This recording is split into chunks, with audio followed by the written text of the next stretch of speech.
Hello again. Like I said earlier, my name is Hannah, and I'm the college minister here at First Temple. If you are joining us for the first time in a while, you should know that we just began a new season in the church. So the church kind of goes through these different calendar things and seasons we enter. And so we just began the season of Lent. It began on Wednesday, and Lent is the 40 days leading up to Easter Sunday. And so it's a time of reflection for the church. It means that we take time to kind of grieve for our sin, mourn for our brokenness. We're reflective. We think about our relationship with the world and with sin. And this is the way that we prepare our hearts for Easter. Now, I don't know what kind of background you grew up in, but growing up, Lent was not really something that I thought a whole lot about. As a kid, thinking about death was not really my top priority. But as I got into college and I have begun to appreciate the seasons in the church calendar a little bit more, Lent has become something that is really important to me. And I'm hoping this morning we can talk a little bit about why that is, because I am not sure that it's immediately clear why we should set aside time to talk about death. Why do we do that? What is the point of setting aside time to grieve for our sin together? Well, I think it's a little bit like this. Have you ever seen a movie where the opening scene sets you straight into the action? Where it's this chaotic scene and immediately it's like the most climactic cinematic moment in the film. And there's lots of things going on, and there's characters that you don't know who they are yet and what everybody's doing, and it's like all this excitement, and there's color, and you're like, oh, this is the main set of action, and then it freezes. And a voiceover comes and says, you're probably wondering how we got here. That is what Easter and Lent is all about. Because for the church, Easter is like our Super Bowl. We look forward to it all year. It's a big deal in the church. Easter and resurrection is a core part of what we celebrate as Christians. But sometimes Easter feels like this big, chaotic, over-the-top thing that we celebrate, and we need to have somebody say, stop. Let's back up a little bit. Let's take a minute to explain how we got here, why this is important. And that is what Lent is for. We zoom out. We take time to ponder, to reflect, so that by the time we get to Easter, it means maybe just a little bit more to us. And I think Jesus knew the power of prepping for resurrection too. See, because Jesus' resurrection is not the only story of resurrection we get in the Bible. We also hear of Jesus' friend Lazarus in John chapter 11. John chapter 11, verses 38 through 44. Jesus, moved deeply, came to the tomb. It was a cave, and a stone lay against it. And Jesus said, take away the stone. And Martha, the sister of the dead man, said to him, Lord, by this time there will be an odor, for he has been dead for 4 days. And Jesus said to her, did I not tell you that if you believed, you would see the glory of God? So they took away the stone. Jesus lifted up his eyes and said, Father, I thank you that you have heard me. I know that you always hear me, but I said this on account of the people standing around, that they may believe that you have sent me. And when he had said these things, he cried out in a loud voice, Lazarus, come out. And the man who had died came out, with his hands and his feet bound with linen strips and his face wrapped with a cloth. And Jesus said to them, unbind him. Let him go. This is a story of resurrection, incredible moments in the life of Lazarus. We have been dropped into the center of the action, and I think we need a freeze frame. Because this is a big deal. but I think we might need to zoom out a little bit and see how we got there. So we're going to take some time this morning to do just that. We are going to look at what Jesus did on his way to resurrection, and maybe along the way we'll discover what we should do on our way to resurrection too. So let's go back to the beginning of the story. John chapter 11, verse 1. Now a man named Lazarus was sick. He was from Bethany, the village of Mary and her sister Martha. This Mary, whose brother Lazarus now lay sick, was the same one who had poured perfume on the Lord and wiped his feet with her hair. So the sisters sent word to Jesus, "Lord, the one you love is sick." And when he heard this, Jesus said, "This sickness will not end in death. No, it is for God's glory, so that God's Son may be glorified through it." Now Jesus loved Martha and her sister and Lazarus. So when he heard that Lazarus was sick, he stayed where he was 2 more days, and then he said to his disciples, "Let us go back to Judea." The first thing that I think we notice about this story is how personal it is for Jesus. Did you catch that? He knows these people really, really well.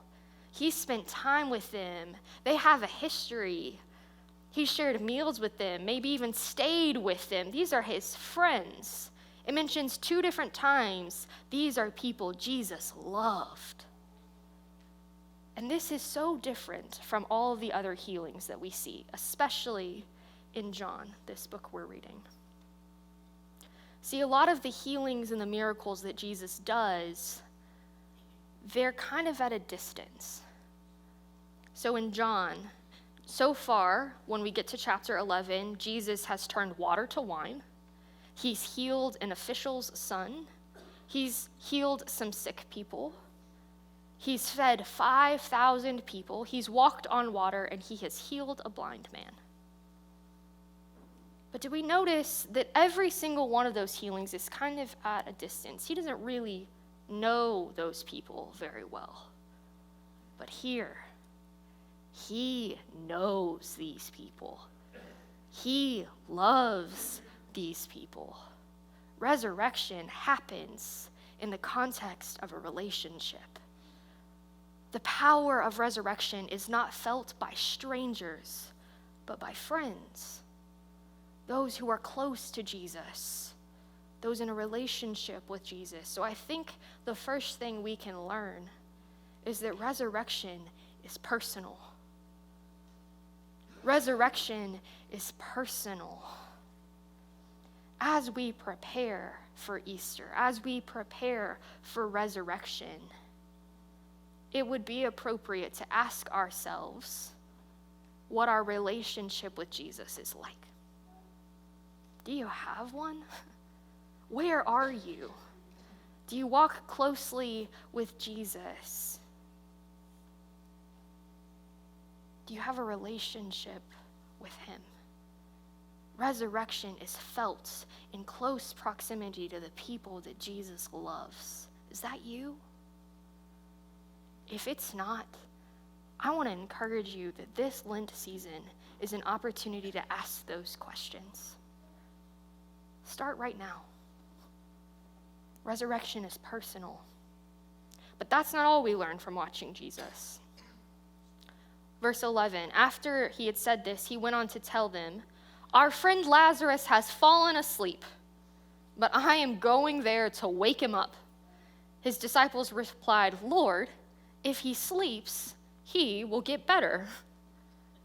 But Jesus had been speaking about his death, but his disciples thought he meant natural sleep. So then he told them plainly, "Lazarus is dead. And for your sake, I am glad that I was not there so that you may believe. Let us go to him." This doesn't really make a whole lot of sense at first glance, does it? Jesus doesn't seem to be real clear with the disciples. He's already told them in verse 4 that Lazarus isn't going to die. This sickness isn't going to end in death, he tells them. But I think Jesus is trying to see if they've caught on to what's happening yet. He uses this language, asleep, to kind of poke at their imagination. Remember when I said he wasn't going to die? Do you understand what's happening here? Do you understand what's coming? And I think it's a fair question. Because can we be honest? Resurrection really doesn't make a whole lot of sense. Right? Like, we think and say a lot of things, but we, at the core of our faith, believe that a guy who was dead for 3 days came back to life. Think about that for a second. That doesn't make a whole lot of sense on paper. And I think the disciples were right to be like, what are you talking about? We've gotten used to this idea of resurrection in the church. We talk about it all the time. It's part of the core of our faith, but it's not really a normal everyday kind of thing. See, Jesus' other miracles and healings and the things that he does, there's some ways that we can kind of think through those logically, right? And now that we have grown a little bit in our technology and our medical system, and so there are some of these things that we can go, well, I can maybe see. People don't really die from hearing loss very often anymore, so maybe we can talk about those things. But resurrection? Have any of you experienced that? Please come tell me if you have. That's not normal. That doesn't happen every day. We don't experience resurrection all the time. I work with college students, and several of them are nursing majors, and they have assured me that if you are dead for 4 days, you ain't coming back. Resurrection is kind of a weird thing to think about because it's brand new. Resurrection is a brand new thing. It has never been done before. It's a big deal. It's not like any other miracle. So the question for us this Lent season is, have we grown too comfortable with our understanding of resurrection? Do we understand just how incredible it is? Have we lost the ability to just be in awe of the fact that our God resurrected? What if we spend the next 40 days and take it as an opportunity to let the Lord surprise us? The disciples didn't understand. They didn't get what was happening with resurrection. And so often, I think if we're not careful, we don't always get it either. But the disciples weren't the only ones confused. Verse 20, when Martha heard that Jesus was coming, she went out to meet him, but Mary stayed at home. Lord, Martha said to Jesus, if you had been here, my brother would not have died. But I know that even now God will give you whatever you ask. Jesus said to her, your brother will rise again. And Martha answered, I know he will rise again in the resurrection of the last day. Jesus said to her, I am the resurrection and the life. The one who believes in me will live, even though they die. And whoever lives by believing in me will never die. Do you believe that? Yes, Lord, she replied.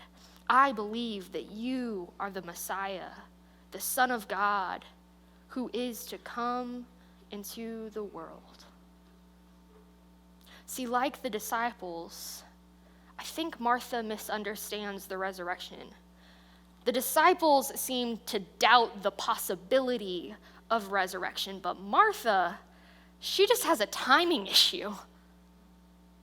She says, I know that the resurrection is coming, but right now, my brother is dead.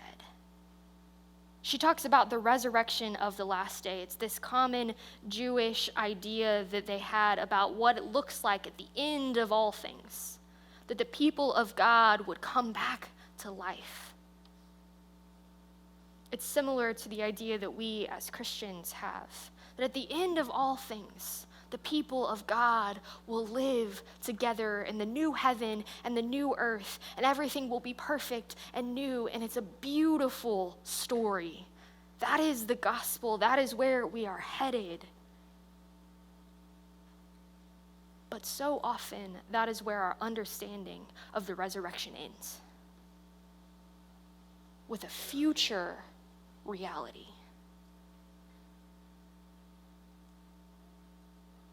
I'm a grad student at Truett Seminary, and I take several classes every semester.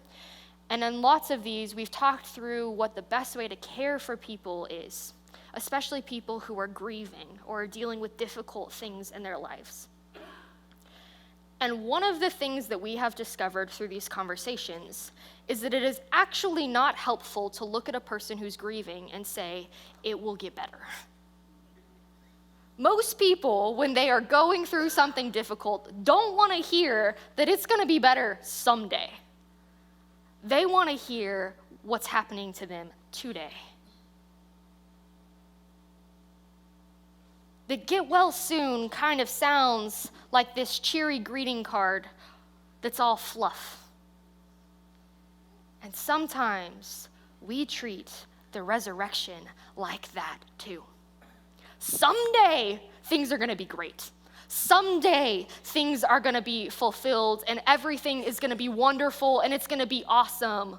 But someday is a lot like a Band-Aid for the pain I'm dealing with today. And if resurrection doesn't have something to say to us today, it's not really worth a whole lot if you're in the midst of grief. Resurrection is not a Band-Aid for a broken world. It is not a get-well-soon card. Jesus says, I am the resurrection, present tense. I am the life, present tense. Right here, right now, resurrection has come into the room. You don't have to wait for someday. Resurrection happens right now. Resurrection starts here because Jesus is here. And it changes everything. So what do you need resurrection from?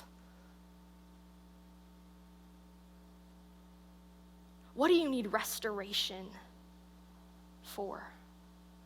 Where are the places in your life that are broken and are hurting? Where are the places that you are dead?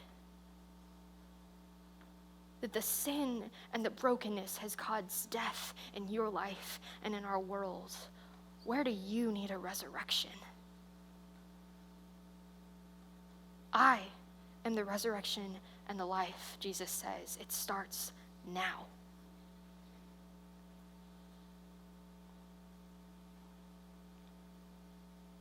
This is an opportunity in the next 40 days to cry out to God. Then we get to verse 32, and Mary finally steps onto the scene. When Mary reached the place where Jesus was and saw him, she fell at his feet and said, Lord, if you had been here, my brother would not have died. Notice, this is the exact same thing that Martha said. If you had been here, my brother would not have died. And when Jesus saw her weeping, and the Jews who had come along with her also weeping, he was deeply moved in his spirit and troubled. Where have you laid him? He said. Come and see, Lord, they replied. Jesus wept. And then the Jews said, see how much he loved him. Jesus does not respond to Mary the same way he responds to Martha or the disciples. He takes his time. he slows down a little bit. He stops to listen to Mary. I think this pause that Jesus gives us echoes back to what we read earlier, verses 6 and 7. When he heard that Lazarus was sick, he stayed where he was 2 more days. And then he said to his disciples, "Let's go to Judea." Jesus does not really seem to be in a hurry, does he? And I wonder why that is. Because I don't know about you, but I have been on the other end of a call that says, "Hey, so-and-so is sick. The one you really love. And it doesn't look good. You need to get here." And some of you have had that phone call. "Hey, this one you really love, I don't think they're gonna make it." And when you get that phone call, you drop everything and you go immediately. But Jesus doesn't. He hears that call. Lazarus, the one you love, is sick. It doesn't look good. And he waits 2 days. Jesus is not in a hurry for the resurrection. He is not in a hurry to get to the resurrection and move past the pain that Mary is facing. See, I think resurrection is unhurried because resurrection happens after death. It sounds simple when you say it out loud, but I think sometimes we forget it. Resurrection happens after death. The glory and the beauty and the power of resurrection is only experienced after death has been lived through. Jesus knew that the resurrection of Lazarus was coming, yet he stopped and he got on the floor and he wept. And you and I know that Easter and resurrection is coming, but we stop and we get on the floor and we weep. Because we live in a world where sin and death and brokenness exists. We feel it in our chest. We see it when we turn on the news. It's not right. We need a resurrection. But God is not in a hurry to move past our pain. Resurrection comes after death. So what do you need to grieve this season?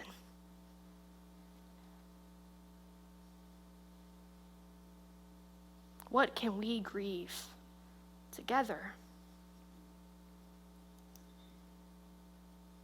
Lent is an invitation to get on your hands and your knees like Mary and say, "God, we needed you here."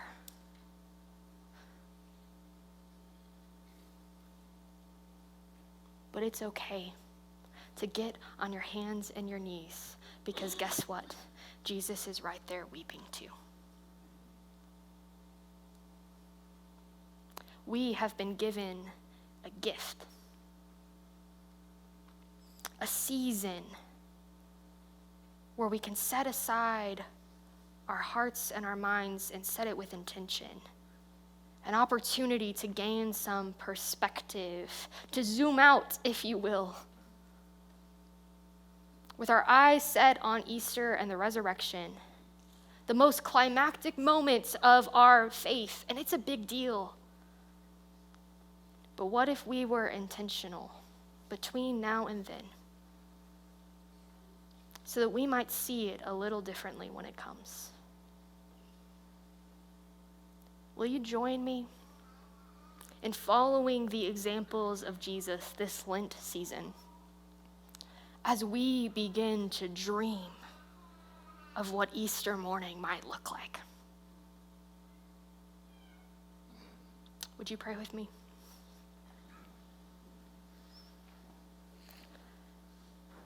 God, we thank you that you weep with us, but that you don't leave us there. You've done something about it. We praise you that the resurrection is true. Would you renew our faith and our trust and our hope in that? And in the meantime, would you give us strength and courage to grieve well?